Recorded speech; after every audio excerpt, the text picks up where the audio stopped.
Bike দুনিয়ার অন্যতম অত্যাধুনিক সেফটি ফিচার টিসিএস বা traction control system. Traction control system প্রধানত বাইকের সামনের চাকা, ইঞ্জিন এবং পেছনের চাকার গতিকে ব্যালেন্স করে। তাই রোড কন্ডিশন খারাপ হলেও বাইকের গ্রিপ ভালো থাকে এবং গাড়ি স্থির অবস্থায় যখন দ্রুত অ্যাক্সিলারেশন করা হয় তখন পেছনের চাকায় প্রয়োজনের তুলনায় বেশি না ঘুরিয়ে গাড়ির ব্যালেন্স ঠিক রাখতে সহায়তা করে।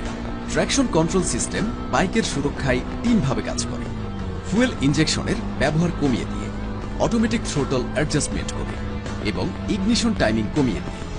ট্র্যাকশন কন্ট্রোল সিস্টেম ইঞ্জিনের সাথে সামনের এবং পেছনের চাকার গতির কোনো পার্থক্য হলে ইসিইউ এফআই সিস্টেমকে ব্যবহার করে ন্যানো সেকেন্ডের জন্য ইঞ্জিনের ইগনিশন অফ করে দেয়, ফলে ইঞ্জিন শক্তি কমিয়ে দেয় যতক্ষণ পর্যন্ত না দুই চাকা এবং ইঞ্জিনের গতি একই হয়।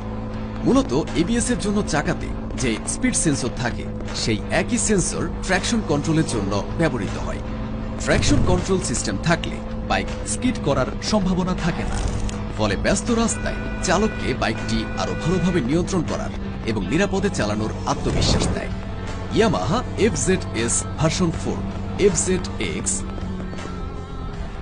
R15 ভার্সন 4 এবং R15M এ ট্র্যাকশন কন্ট্রোল সিস্টেম ইনক্লুড করেছে। ট্র্যাকশন কন্ট্রোলের সাথে আপনার রাইডিং হোক নিরাপদ ও আরামদায়ক। আপনার মতামত ও পরামর্শের জন্য যোগাযোগ করুন হটলাইন 16533।